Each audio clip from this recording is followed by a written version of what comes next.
Magandang umaga, magandang hapon, Nueva Ecija. Ako po si Double P, ang inyong kaibigan, tagapagbalita, kasama si Shane Tolentino. Magandang hapon sa iyo, Shane. Magandang hapon sa iyo, Double P. Okay, at narito na ang mga balitang alingaw-ngaw sa oras na ito. Kaugnay ng bagyong Ulysses. Malakas na ulan, hangin at mataas na baha ang idinulot ng bagyong Ulysses sa Central Luzon at National Capital Region o NCR kahapon at kaninang umaga nang maglandfall ito. Lubog sa baha ang mga kabahayan sa DOA Petra Road sa Barangay Tumana, Marikina City as of 6 a.m. kanina. Ngayong araw dahil sa walang patid na buhos ng ulan kagabi. Sa kuhang video ni Vin Bermudez na inilathala ng Manila Bulletin, makikita na nag-overflow ang Marikina River kaninang alas 5 ng umaga. Halos umabot naman sa ikalawang palapag ng bahay ni John Mark Arenas ang baha ng manalasa ito sa Montalban, Rizal. Humingi ng rescue ang mga residente ng 1K2 Kasiglahan San Jose Rodriguez Rizal nang abutin ng tubig ang kanilang mga bahay hanggang sa mga bubong ng mga ito bandang alas 7 ng umaga. Ayon kay Jel La Morena, marami pa umanong mga sanggol doon at makikita ang mga residente ay nasa bubong na lamang ng kanilang mga tahanan.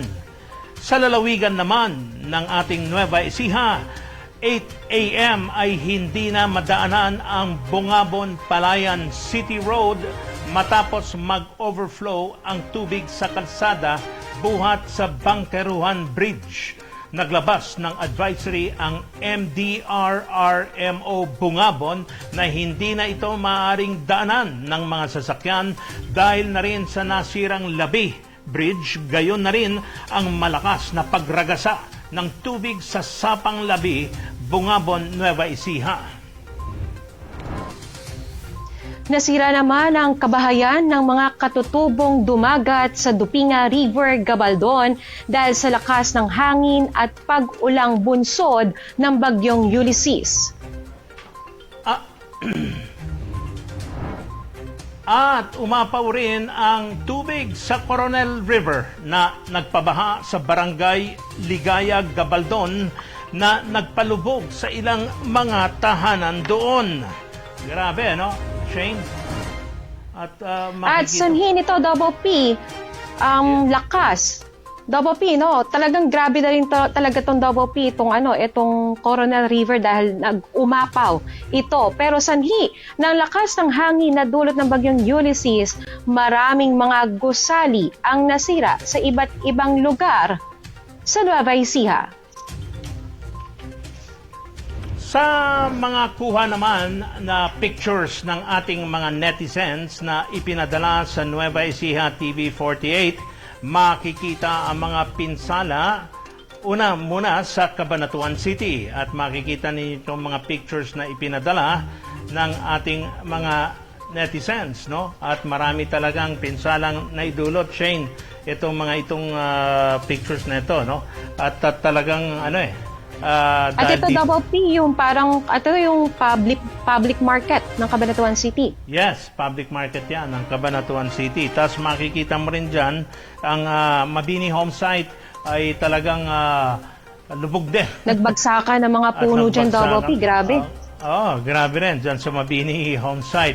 At hindi rin pinalampas ang ating minamahal na Old Capitol Building.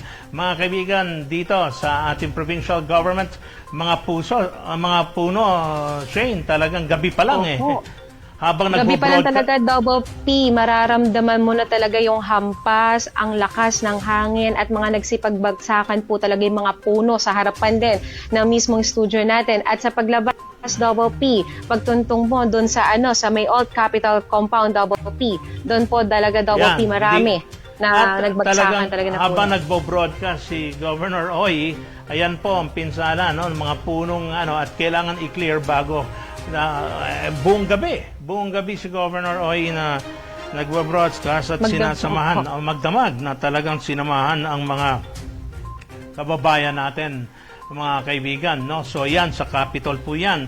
Kung titignan naman natin sa Gapan, sa lungsod ng Gapan, mga kaibigan, ay talagang itong evacuation center, no? As of alas 8 ng umaga, mga kaibigan, no? At talagang puno na rin ng tao dahil sa nagsipaglikas, Shane, sa mga Yes. mga lugar na mga mabababa. Preemptive na rin yan ang ginawa.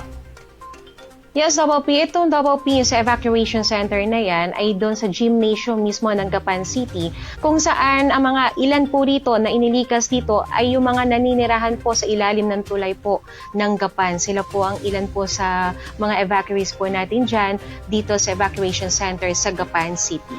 Kasama rin po dyan, Double P, na makikita rin natin. Ang San Leonardo Bridge, from San Leonardo Bridge, makikita po ninyo, mga kaibigan, ang tubig talaga ay talagang dati malayo ang tubig na yan. Kung normal yan, Shane, makikita mo talagang dapat mababa lang ang tubig, pero ito tumaas at talagang dahil sa yung mga rumaragas ang tubig galing sa mga bulubundukin, no? Sa mga bundok na ibinuhos ng Typhoon Ulysses, mga kaibigan. At sa ICMI naman, yan, makikita ninyo, mga kaibigan, kaninang alas 10, courtesies of Francis Cholo. Oo, siyang nagpadala niyan, mga kaibigan, sa atin. Ayan, talagang mga pinsala, mga nako. Nasira sa City Plaza to ng Gapan, Yes. Gapan Double P, kung saan yung Christmas tree nila, yung higanting Christmas tree, bumaksak po. Ayan po, Double P, makikita po natin. At ang ilang mga stalls din po dyan, nasira rin, Double P, ang ilan. Doon makikita mo yung Ferris wheel katabi, di ba? Makikita mo yung kilalang Ferris wheel dyan sa Gapan City. Talagang bagsak yung... Mako, may tatayo naman siguro yan para sa darating na Pasko. Kahit konti, no?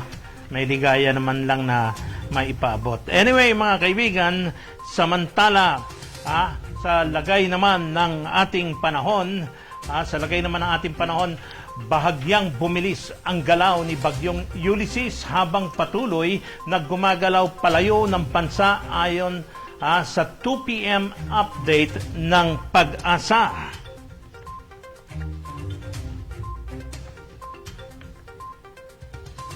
Huling namataan ng bagyo kaninang alauna ng hapon sa layong 140 kilometers west of Iba, Zambales.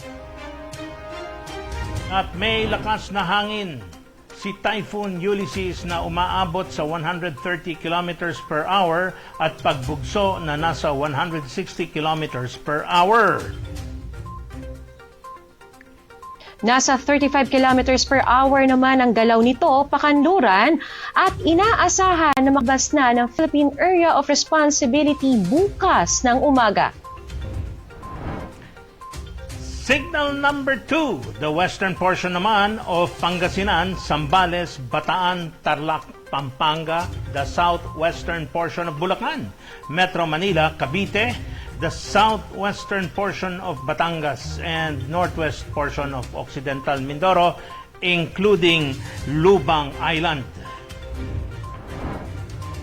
Nakararanas naman ng signal number 1 ang southern portion of Ilocos Sur, La Union, the rest of Pangasinan, the southwestern portion of Abra, the western portion of Mountain Province, the western portion of Ifugao, Benguet, Nueva Vizcaya, the southern portion of Aurora, Nueva Ecija, the rest of Bulacan, the northern and western portions of Quezon, Rizal, Laguna, the rest of Batangas, the northwestern portion of Oriental Mindoro, and the rest of northern portion of Occidental Mindoro. Dahil palayo na ito, Double P, ang Bagyong Ulysses, ay asahan na po ang mas magandang lagay ng panahon sa mga susunod na araw. At actually, mga kaibigan, sinamahan ni Governor Oy Umali ang Nueva Ecija kagabi at bumalik na naman siya, no? Kahit wala pa hong tulog nung nauwi sila ng mga around 6 o'clock upang kumain lamang at bumalik agad-agad ng mga 9:30 at nag-broadcast muli para dun sa pagtutok sa mga, lalo na pag-monitor ng mga damaged areas, yung kung paano mga rescue na kailangan gawin.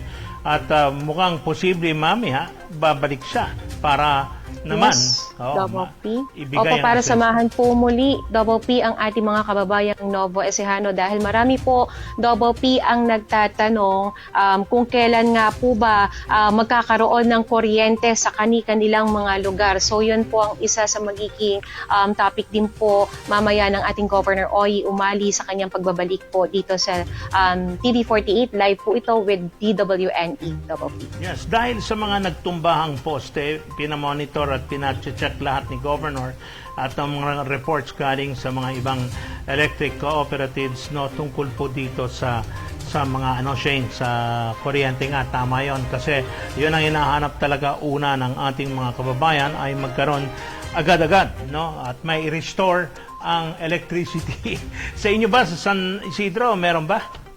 Wala pa rin po as of now, Double P sa San Isidro dahil marami rin po mga nagtumbahan po ng puno po doon sa lugar po namin. At kahapon nga po, no madaling araw nga po, may nilikas nga rin po dyan sa aming barangay malapit sa lumang bahay po dyan sa San Isidro na agad naman pong inaksyonan ng aming Kapitan Endeng Franco kasama po ang MDRRMO na si Ma'am Christy para po aksyonan nga po itong humihingi po ng tulong dito sa lumang bahay po dyan sa bayan ng San Isidro. At Double P, kung makikita nyo rin po sa ating pinapakita po, ayan po, no, mga nagbaksakan na puno, ayan po yung mismong tulay po ng San Isidro, Double P, na malapit na po, mga kaibigan din, na umangat po yung tubig po doon mula po dyan sa tulay po ng San Isidro. Ito po, Double P, yung San Isidro High-End Bridge po na atin po ipinakita. At dito naman po sa public market po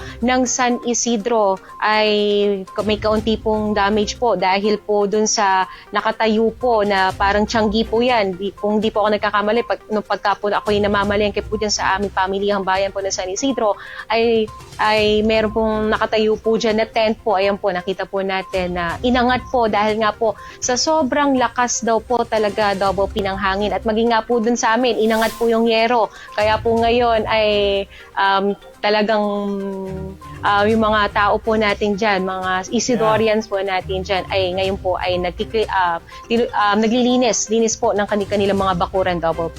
At balita ko, meron pa mga ibang inabutan, mga kaibigan, na hindi pa nakapag-ani ng kanilang tinanim na palay.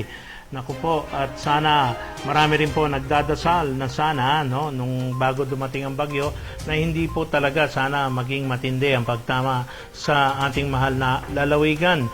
Sa katunayan, mga kaibigan, nung una malikot ang bagyo siya kasi umaakyat, bumababa, eventually bumaba sa may parting San Miguel, Bulacan, at parang dun dumaan at tinahak ang direksyon papuntang Arayat, mga kaibigan, at una nakatalagang plano talaga ng bagyo ay dumaan talaga dyan sa may lugar ng Gapan, at ang mata nung original ay talagang dadaan dun sa lugar na yan kasama ang inyong bayan ng San Isidro, kasama rin ang parte ng Saragossa na talagang buti na lang medyo nagdesisyon yung bagyo bumaba kahit papano nakatulong ng bahagya na hindi ganun katindi kesa naman yung talagang tatamaan ka ng mata mismo ng bagyong Ulysses, Shane. Pero Double P, kausap ko nga rin po yung pamilya ko dyan sa San Isidro nung madaling araw, habang nagbo-broadcast po ang ating Governor Oy. Sobrang nakakatakot daw po talaga yung hanging dala po nitong si bagyong Ulysses at talaga yung pito. Kumbaga nga po, parang naulit po ulit yung dati, Double P, kung yung matatandaan, si bagyong Santi. If I'm not mistaken, Double P, alam ko ito year ng 2014. So yun din po ay napakalakas din po ng hangin po na dala ni Bagyong Santi dito sa ating lalawigan.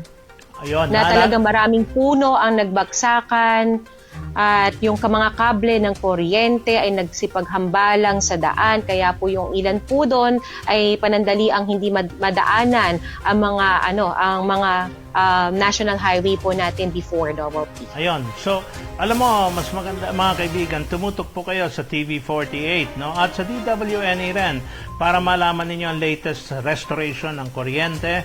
At yan po ay talagang chinecheck mo ni Governor Roy Umali dahil parang nang sa ganon may balik sa lalong madaling panahon. Maraming salamat sa iyo, Shane, at talagang tutuloy natin tututukan ito, no, sa lalong always natin para maihatid ang mga impormasyon, no, para sa lahat ng tao. Shane, maraming salamat. At anyway, mga kaibigan, inyong natunghayan ang pinakamaiingay na mga balitang umalingaw-ngaw sa oras na ito, lalo na sa pagdaan at rumagasang bagyong Ulysses. Abangan nyo po at mamaya titignan natin kasi wala rin pong kuryente dito ngayon sa may Old Capitol Compound area, and we're running on generated power, mga kaibigan. At mamaya baka sakali samahan tayo muli ng ating gobernador ng lalawigan ng Nueva Ecija, Oy Matias Umali. Ako po muli, si Double P kasama si Shane Tolentino. Magandang hapon po sa inyong lahat.